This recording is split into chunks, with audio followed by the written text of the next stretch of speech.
or good afternoon, wherever we're in Good different time morning. zones. Good morning to America. You look fabulous Yes. as ever. Anyway, Oh, listen. thank you. I put I'd like makeup to. on for the home office today. What time is it where you are? Actually, it's not so early. It's 7:40 in the morning. I've already had 2 Zooms today. And you're where exactly on the I planet? am just across the ocean. I'm in New Jersey on the coast, on the Okay. southern tip of New Jersey, close to Delaware. Okay, so to introduce you to our audience on DDPK, it's our own television network, of course. Said nobody ever except Oprah. And I just wanted to connect different people around the world because that to me are spectacular. And of course you're in that bracket because you're one of the most spectacular people I know. And not only that, you have the most enviable job of anybody I think I've ever met. So you're the best one to talk about this, Annette. I'm going to ask you some questions, but just your background is very interesting. You're obviously American. Middle class family, as you would say yourself, went to Yale, which is quite extraordinary to most people. Then you went on to St. Petersburg. You were working for the big corporates like Coca Cola, etc. And then you decided to dump the corporate world and follow your dreams and open your own travel agent. Is that about right? That's right. I had when I was 30, I decided that this corporate life was not really for me. And I was, like a lot of people, I think, living, enjoying the corporate life in terms of I had a really good salary, a stable job. The job was interesting. But I was moving around a lot and I liked that. But I was getting bored with the job. And I was kind of living for my vacations. And a really good friend of mine, another American lady who was also an expat, and I decided, we could probably do this better. So we took the most expensive adventure travel trip. Well, we thought it was the most expensive at the time, and went to Nepal, went trekking around the Annapurnas for 21 days. And it was when Coke was going through its first restructuring ever. And I was like, please fire me, I need a package. They did not cooperate. They told me, oh, you only get you're not the person who's going to get the package. You're a star. You're going to stay. But anyway, we wrote our business plan in trekking in the Himalayas, most of it above 3,000 meters, which shows how the business plan is totally different from reality. We were suffering from hypoxia. And but one of the funny things about that trip, we wrote a business plan that included our life goals. And so I was 30 and Jennifer was probably 27 at the time. And we said, okay, we're going to find really cool husbands doing this job of adventure travel around the world. And the punchline is she found her husband on that trip. You're joking. Yeah, I mean, and they actually are still together. They have an 18-year-old and a 16-year-old, and they live in New York, and they don't do travel business anymore. But I'm still in this business, and I'm still single, so there's a call out there. Hello, Ireland. I'm still single. Listen, I'm on that job. I'm learning to work remotely. I can work in Ireland too. This is not a dating agency program, can I just say? However, we do it in the background. Anyway, so you ended up leaving the States and going to live in Moscow, which at the time must have been really unusual for an American. Yeah, so that was also part of the business plan was, okay, I'm not moving to Moscow. I'm going to be in Denver. And I have still my company phone number is still in the basement of my very good friend's house in Denver, Colorado. But we started the business in 2001, and I came over because my business partner, Jennifer, then was pregnant, or actually she just had a baby.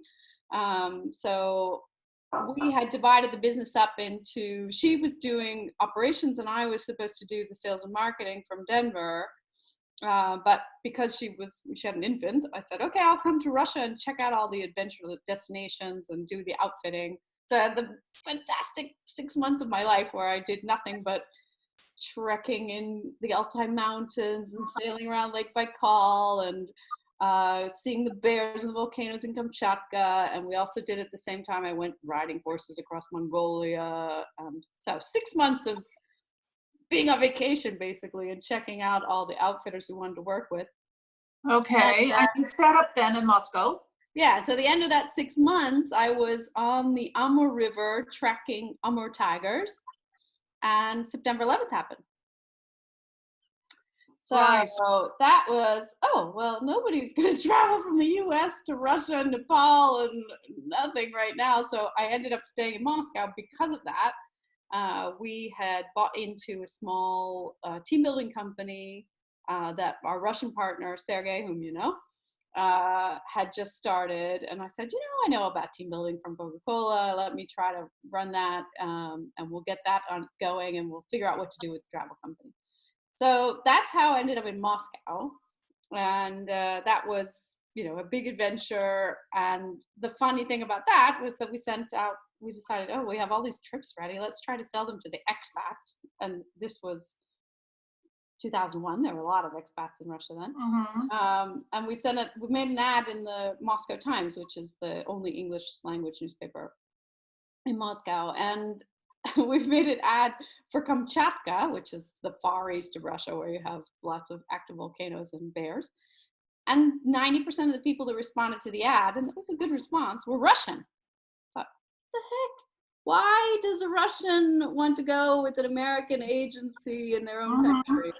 And this really opened up a whole new wave of business for us, where we had Russians. We started taking them on adventure trips, and they really trusted us. And then they asked us to do trips all over the world for them, and paid us to, in fact, go and tech destinations. Wow. I mean, I've touched off just so, I mean, obviously I've seen your life over the last few years, and your trips are just off the scale. Have you some photos there, Annette, just of some of your moments? Because I'm totally and utterly jealous of your career. So let's try. So yeah, let's try to do this. So am I right in saying Africa is one? Talk me through Africa there. Well, I mean, a lot of people ask me, what's your favorite destination? And Africa, we do trips all over the world, but Africa is my favorite, really, because everybody comes back happy. And I do really believe these trips can be life-changing, and for every age. So I just came back. This year I've been, you know, it's a tough year, of course, for the tourism business. But at the beginning of the year, I had a few trips, and I'm so happy I made them. This trip, I was in February in Rwanda, trekking mountain gorillas. Or they're not trekking, they're sitting and eating. We're trying to find them, with a really fantastic group that were traveling with a life coach, in fact. And I was there just the tour leader, because I've been lucky to be there 3 times before. Now, I assume, Annette, I assume this is all done with like utmost respect to the animals and all that kind of thing. Yeah, it's done. It's very restrictive. There are only about 800 mountain gorillas left in the world. And you come to the national park. So they're spread across 3 countries, in Congo, in Rwanda, where we were, and also in Uganda. And on the Virunga mountain range, they're all sort of, well, there are a couple active volcanoes, but mostly dormant volcanoes. And this is the last range where the mountain gorillas live. But you're only allowed to interact with the habituated gorillas, which means they've seen humans for a couple years at least, for 1 hour maximum a day, 8 tourists per group per day. And you make a huge donation, or the fee, the permit costs $1,500 per person in Rwanda, a little bit less in Uganda and Congo. That all goes to protect the gorillas and for the veterinary services around. They won't let you go, for instance, if you're sick. I know you've often told me about your elephant orphanages that you go to. I know you adore them.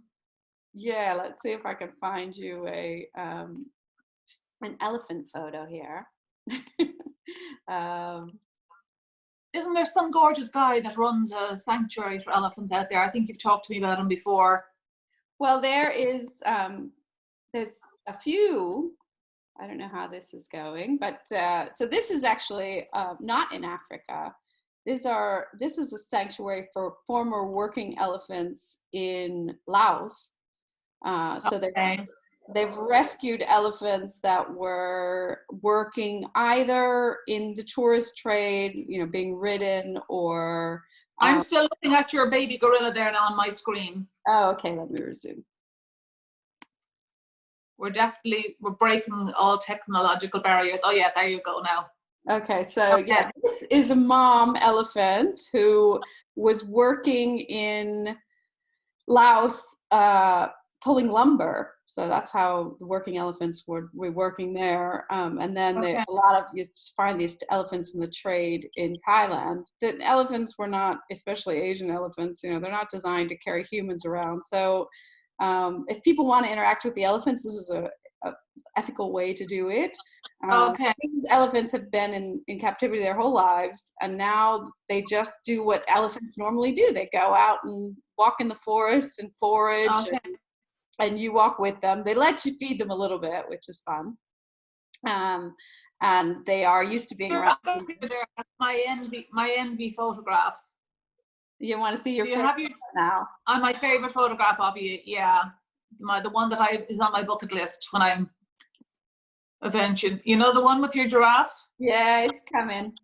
Let's see. I mean, you spend so much of your life traveling, and it's just amazes me. You're from one end of the globe to the other all the time, and you have an amazing lifestyle, an amazing job. I'm really, really blessed to do. To be able to do really what I love, and so I love it. It does, have an impact on your personal life, of course. Yes, of course it does. Yeah. But however, you have met lovely men all around the globe, I might add. But that's a different program. That would be after a 10 o'clock at night program, I think we might have to have. Oh. Well, I think we could talk about so do we have giraffes now? Oh, that's my favorite picture. So this is a really wonderful place. So it started as a conservation project in the 30s, the 1930s. It's going to be the 30s soon here, where a couple was saving the Rothschild giraffe, which was already endangered. And they brought from the savannah a female and a male young giraffe, and they then started to reproduce on their farm. And this farm is now just in the suburbs of Nairobi, and there's a fantastic place there called Giraffe Manor. And the giraffes, they do release them into the wild eventually, but they're accustomed to sharing breakfast with all the guests, and they get some biscuits. Giraffe biscuits. Oh, it's a beautiful photograph. Annette, tell me this, because we can't keep going, because you and I could literally talk till 12 o'clock tonight, as we have done on many occasions. But just tell me this, well, one thing I wanted to ask you about was Bhutan, because I always remember you telling me about Bhutan being the happiest country in the world, and I just couldn't believe there was such a thing. I think you said to me it was one of your favorites. Am I right? Bhutan is definitely, it's just, let's say, number one, everybody has to go on safari. Safari. You can do it for, I don't know, if you go on a really budget safari, you could probably do it for $1,500 per person, but that's super budget. I would say, like, we wouldn't do anything less than $3,000, but already then you're going to see the big five. Then the second, Bhutan is just absolute magical place. Absolutely magical. So you go, the king of Bhutan abdicated to a constitutional monarchy, and he put into the constitution, or insisted in the constitution, that they had to keep at least 60% of the country covered by forest, and it's now more like 70%, and that instead of chasing gross national product, they chase gross national happiness. So it forms everything they do in the country. So we have, we're a business, we're struggling to get, we need a proposal today, we need this, and they're telling us, we have this holiday this week and next holiday this week, and it's a different way of working, but it's truly, you enter the country as soon as you cross the border. I've flown in, I've driven in, it's just a totally different level of life. I mean, nobody is starving there. It's not maybe we should all be chasing Bhutan. Is that not our goal? Yeah, maybe if we could channel Bhutan during our self-isolation and just slow down, be happy for what you got. Everybody's got food. Everybody's, got this great connection to people around the world.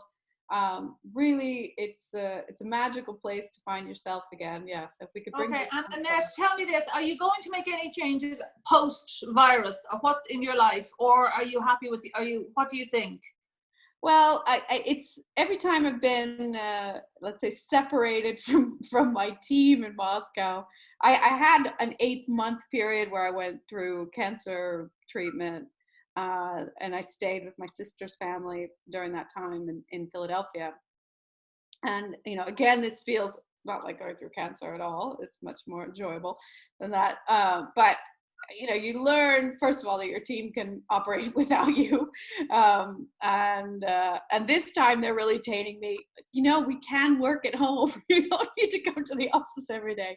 So from an operations standpoint, I think that we will do a lot more remote work, and it's, showing that I can trust more. Are we going to have the same kind of travels now in 6 months or 1 year? I think life's going to change. People are still going to travel. They're dying to travel now already, but how we work will change a bit. Am I going to make any radical changes? I don't plan to yet, but I'm open to. I'm trying to stay healthy while I'm, stay active. I'm really lucky that I'm not in a total lockdown. I can still go to the beach. Okay, we can't really. Well, a little bit, but not really here. We're kind of locked down. But listen, I'm not going to go on any longer because we won't be able to post this. It'll be too long. Okay. So I could talk to you this hour like a night, and I do miss you every day that I don't see you, I have to say. Well, it's wonderful to see you, and I'm honored to be in the Oprah of Ireland's kitchen. I wish I was there live so I could give you a big hug. Listen, it's fabulous to talk to you. All right. Well, have a wonderful day. Thank you for accommodating my schedule. And I hope to. We'll do a late night show on DDPK, and maybe we'll do a late night show on the men in your life one of these days. You look fabulous. And listen, well done with your job. You've got the most amazing job. You're an ambassador for the travel industry. Your travels are spectacular. So Aspera, if anybody wants to see your travels, I suppose that's the best place to see it. So listen, hello to everybody in New Jersey, and I'll see you soon for dinner. Okay, I'll give them a hello from at least six feet away. Okay, exactly. Bye, Annette.